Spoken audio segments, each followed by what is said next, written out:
Vladimir Bukovsky's 2007 Elections Manifesto, translated from the Russian by Alyssa Orderby. Russia caught on the KGB hook. This metaphor, suggested by one of the ideologues of the current KGB regime, contrary to his intentions, extremely accurately describes how things have been going in this country for the past decade. Yes, Russia got snagged by the KGB hook and now hangs on it, as if on a medieval rack, tortured and robbed by its executioners and rulers. No matter how much the KGB ideologists and their political engineers are now trying to reinterpret what had happened, the facts are undeniable. The power in this country has been utterly and completely usurped by the KGB, who, akin to the Bourbons of the Restoration period, have not understood or learned anything. Having declared the collapse of the USSR a catastrophe, they are now systematically and persistently restoring the Soviet regime. Democratic institutions are being systematically destroyed. Elections are becoming a formality. The opposition has no place in politics. Freedom of the press, freedom of assembly and demonstrations are being suppressed by police practices. The legal basis of Russian statehood, the sovereignty of the subjects of the Federation, has been violated. In order to assert the power of the KGB, a small Caucasian nation is being destroyed, which led to war spreading across the entire North Caucasus. Conceived by the KGB as a small and victorious war, and as a means to usurp power in Russia, it became a festering wound on the body of the country. The former sphere of Soviet influence is being restored by means of threats and blackmail, or even direct interference in the internal affairs of neighboring states. The country's oil and gas wealth is being used as a strategic weapon in the struggle for world domination, instead of serving as a source of people's well-being. A notion of hostile encirclement reappeared again, a wish to impose an arms race on the West, which once before resulted in the bankruptcy of our country. Xenophobia and spy hysteria are being persistently promoted. Ultranationalist and simply fascist movements are being encouraged. Political prisoners start to exist again, which for Russia, with its history, is tantamount to a symptom of a fatal disease. Asthmatic Mikhail Trepashkin is suffocating in his cell. The crippled Boris Stomarkin was sent to the camp by prisoner transport. A number of scientists were convicted, whose entire fault consists of their contacts with their Western colleagues. Defiant businessmen were sentenced to hard labor. Political assassinations have become the norm. Military, patriotic education is returning to schools. Once again, Russian history is being rewritten, and it has been ordered to remove any mention of the crimes of the Soviet regime, while the butcher of our people, who had killed tens of millions of our compatriots, is being called a wise leader. The economy, carved up by the KGB mafias, is deprived of the opportunity to develop. In fact, the most important industries have been renationalized. Small and medium-sized businesses are stifled by extortions. Today, when any Russian citizen at any time can be arbitrarily persecuted, become a victim of a frame-up, or even end up in a psychiatric hospital for no medical reason, when even according to surveys, up to 4% of citizens are tortured or ill-treated by law enforcement agencies each year, and the courts have ceased to fulfill their function of impartial and objective guardians of the rule of law, a normal political process has become simply impossible. Lawlessness holds sway over the country on such a scale that no one can feel safe. As a result, hundreds of thousands of our compatriots annually vote with their feet. They flee the country in search of a more decent life. In Russia again, there is no government, but there is power. There are no citizens, but there are subjects. Public life as such has ended, and what is left are squabbles between the various clans of the KGB. In fact, they do not even need these subjects too much. Well, perhaps 15 to 20 million to service the oil and gas pipes, as well as their own needs. As for the rest, the sooner they die, the better for the authorities. That way there would be less problems. These are the results of the 8 years of the rule of the KGB Corporation. Is this the stability the Kremlin is so proud of? It is not hard to guess what will happen to it as soon as oil prices fall. The country will split into dozens of fragments. Is this the great power that we are all supposed to be proud of? The world is afraid of us again, the Kremlin's political engineers happily report. But everyone is also afraid of those who have lost their mind, so why rejoice? These results were quite predictable 15 years ago. At least I have been predicting them since 1993. Roughly speaking, politics is like war. If one has no courage or resources to attack, then retreat is inevitable. I spent many hours in 1991 persuading the Yeltsin administration to organize a trial of the communist regime, preferably under the Nuremberg statutes. Well, if not a trial, they didn't like the idea of a trial, then at least an international commission of historians, but to do this openly, with TV cameras present, and with revelations of all the crimes of the regime.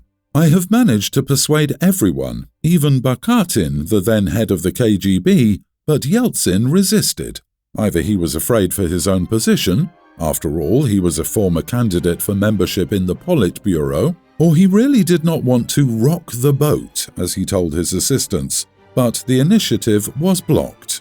And I left, knowing full well that the restoration of the Soviet regime was imminent. A year later, Yeltsin was already on the defensive, and I even went to help him in the Constitutional Court, and after a couple of years, he surrendered everything, both his team and his policy.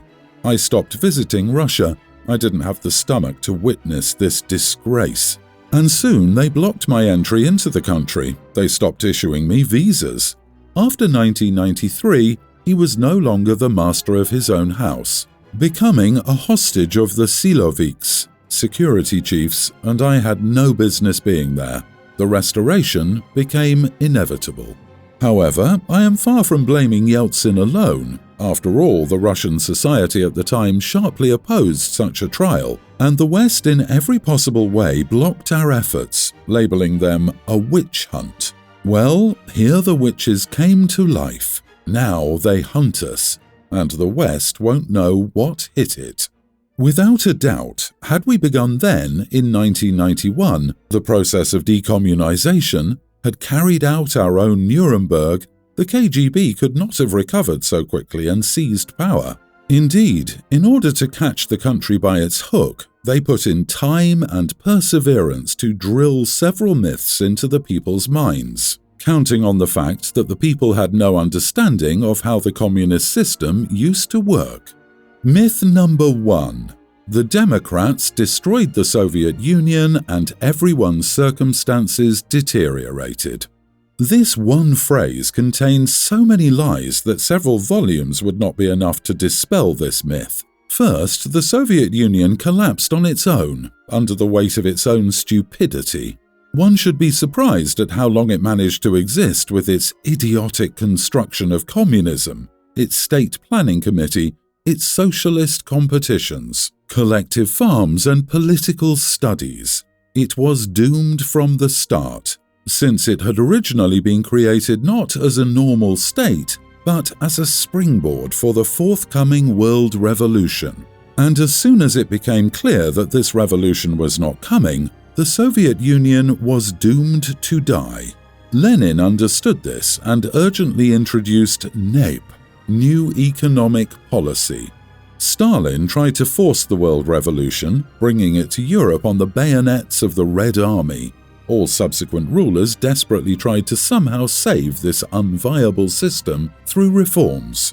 Only the last of them, Gorbachev, realized that the system was unreformable, and even then only at the end of his rule.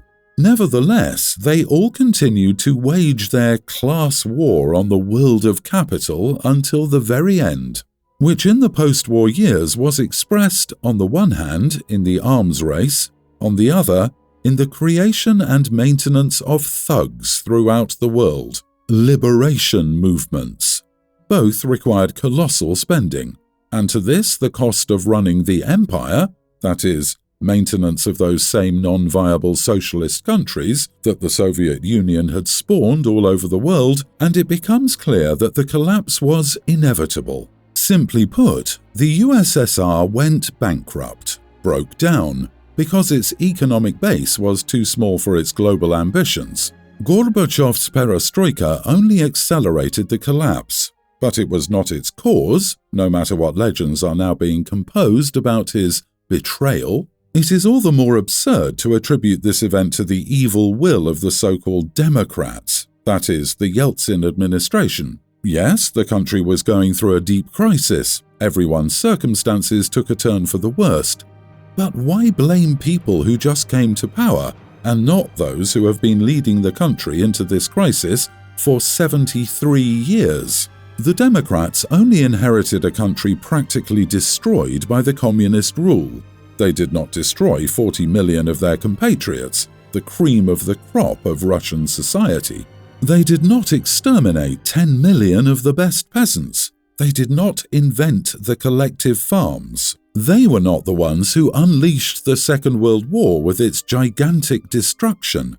They did not drain their country in the name of the World Revolution. They did not invent the arms race. Is it their fault that 73 years of Marxism-Leninism brought the Russian peasants to indiscriminate drunkenness, thievery, made them lose a taste for work? Yes, they dissolved the USSR, and it was the right thing to do. Look, for 8 years now Russia has been unable to cope with Chechnya, which cannot be discerned clearly on a map. And what would we do if there were 15 such Chechnyas, some of them the size of Ukraine or Kazakhstan? A simple fact should be recognized. In 1991, the empire had already collapsed, and the Belovezh Accords only legalized this fact. The second myth, which follows from the first, Russia is not suited to democracy. Here we tried it and see what happened. This is simply not true, as democracy hasn't been tried in Russia yet. There have been mere attempts, timid and inconsistent, and the Democrats have not yet been in power. Those who were called Democrats in the early 1990s were almost exclusively ex-communists. True, they were already disillusioned with communism, and I believe quite sincerely so, but this has not yet made them Democrats. Moreover, they never understood anything about the market economy. Tell me how, for example, Yegor Gaidar, who had spent his entire career at the Communist magazine and the economy department of the Pravda newspaper, suddenly turned out to be a market economist and a Democrat. I am prepared to believe that he had read some books about the market economy, in secret from his party bosses, but he had never lived in a country with a market economy and had no idea how it works. Hence his ugly market reforms, his voucher privatization, which degenerated into a simple scam. As a result, in just 2 years, such Democrats have managed to discredit what we have been fighting for 30 years. In fairness, we should recall that they were not free in their actions. The then legislative body, the Supreme Soviet, controlled by the Communists, blocked almost all their undertakings, and therefore has to share with them responsibility for what happened in equal measure. However, no one wants to remember this, so the legend about bad Democrats who destroyed the country remains alive in Russia.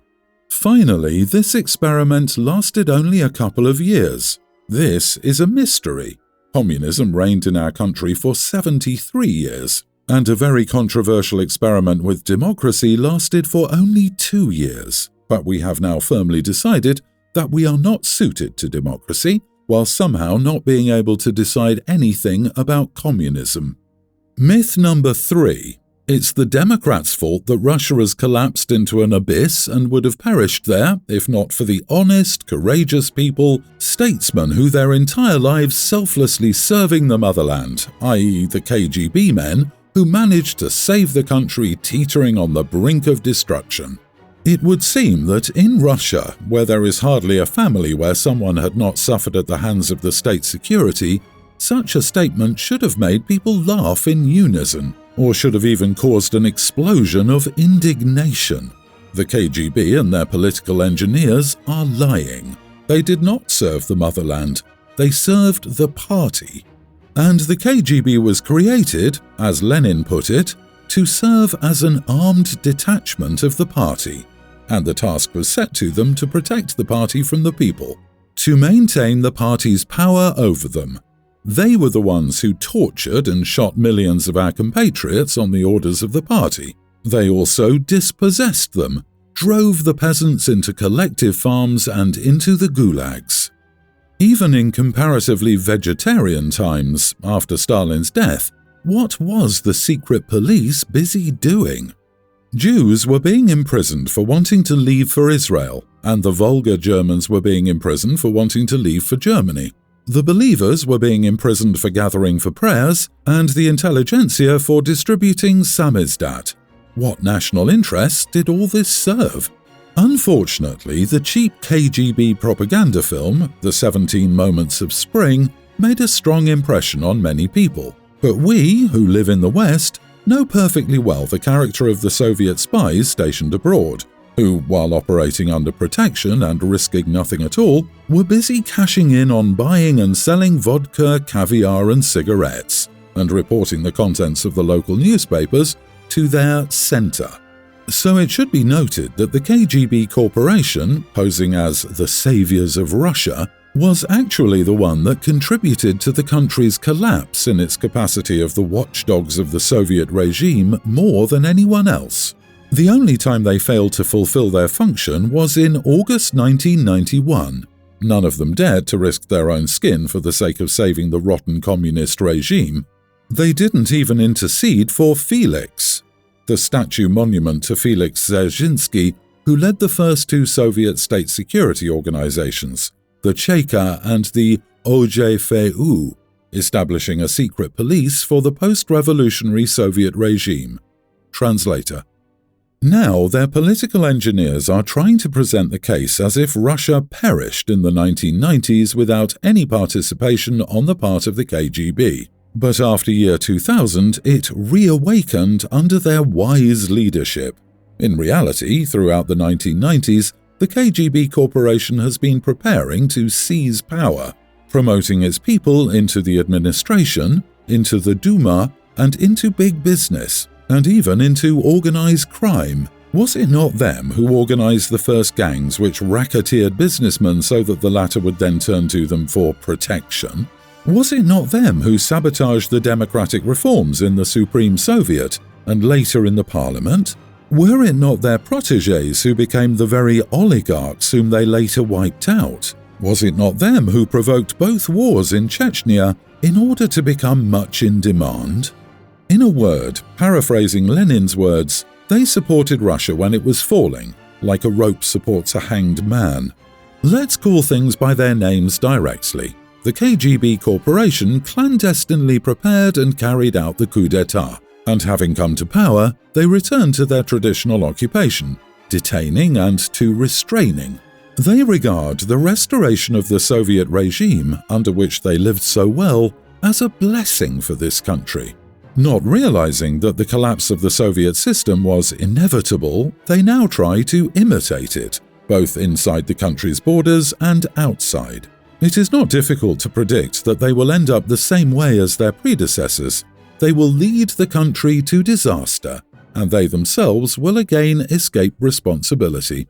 So, if the country needs saving, it is precisely from the KGB hook. From all of the above, it follows that Russia needs to change its entire political system.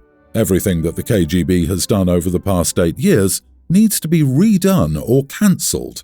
The constitutional coup carried out by them must be declared a state crime, and those guilty of organizing and carrying it out must be brought to justice.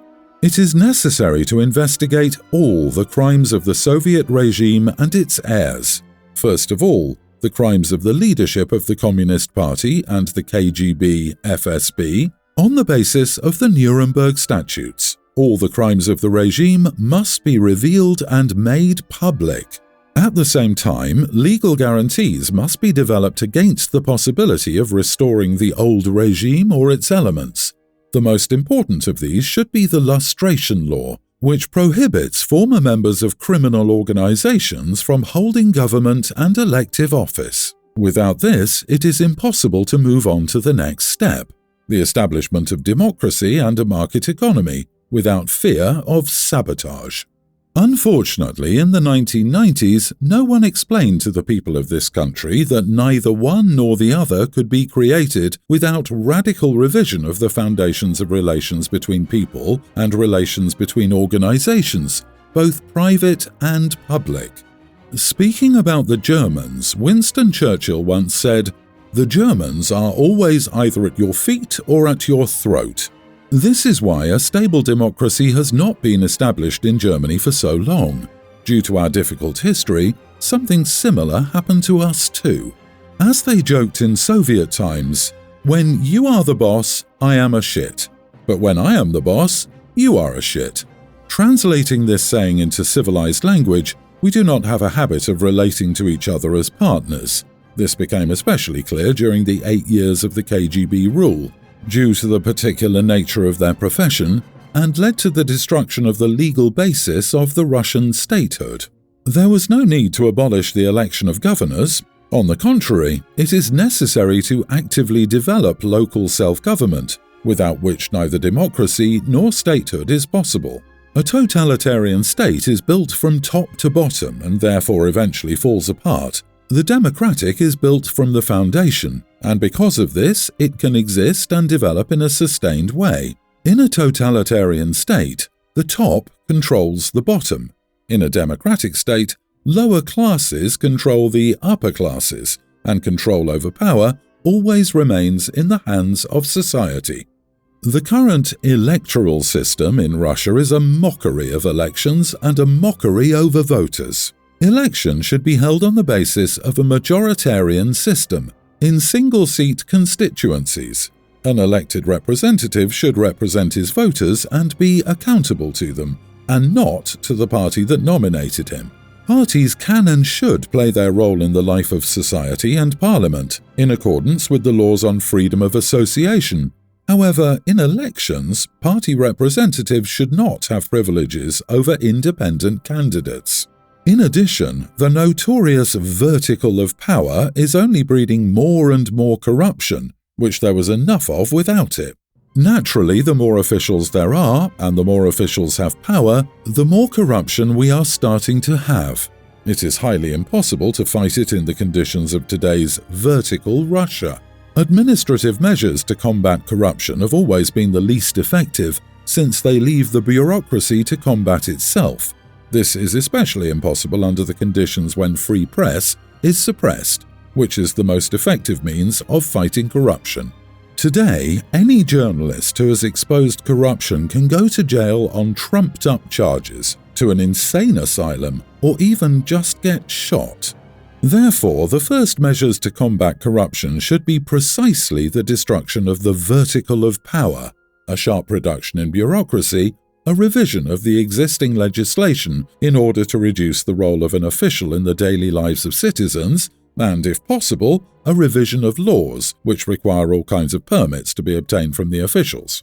All this, together with the revival of the freedom of the press, will radically reduce corruption in this country.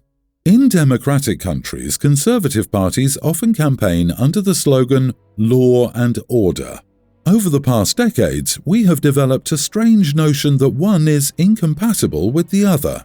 So what, there is no observance of the law under the KGB regime, we are told, but order has finally been established. It's time to understand that one is impossible without the other. The so-called law enforcement agencies of today's Russia need more than reforms. It is the cops and the KGB who are not so much tools as the culprits of tyranny, arbitrariness, and crime. Therefore, it would not be an exaggeration to say that the modern law enforcement system must be completely eliminated and replaced with a new one. The foundation of the new system should be the municipal police, led by democratically elected chiefs. These chiefs should be accountable only to their constituents and interact only with local authorities and courts. Intervention by the executive branch in police affairs should be strictly limited. However, the activities of the police itself must be carried out in strict accordance with legal norms. We need the most reliable guarantees against corruption, arbitrariness, and abuse.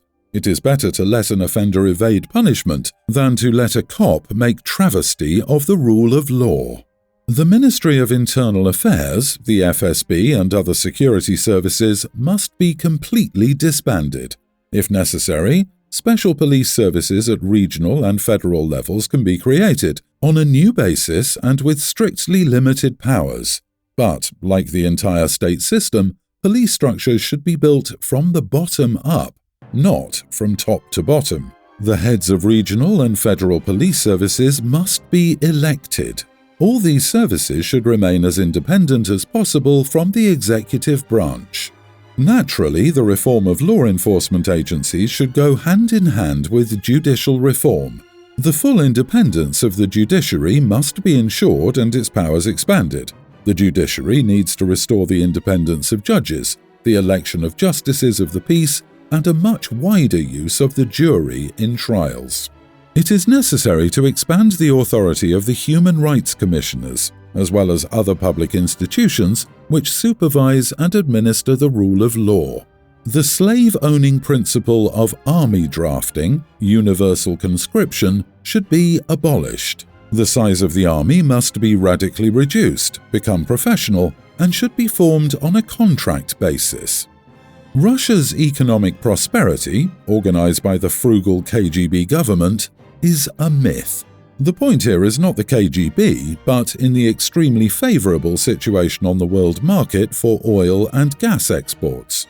For the first time in many centuries, Russia became lucky, and unfortunately it so happened that our luck fell on the period of the KGB rule. It will be a tragedy if they again, as in the days of the Soviet Union, will spend this unexpected wealth on an arms race and other international adventures. Instead, oil profits should be invested more widely in the creation of infrastructures, in the reform of the economy, the army, the law enforcement system, and the courts.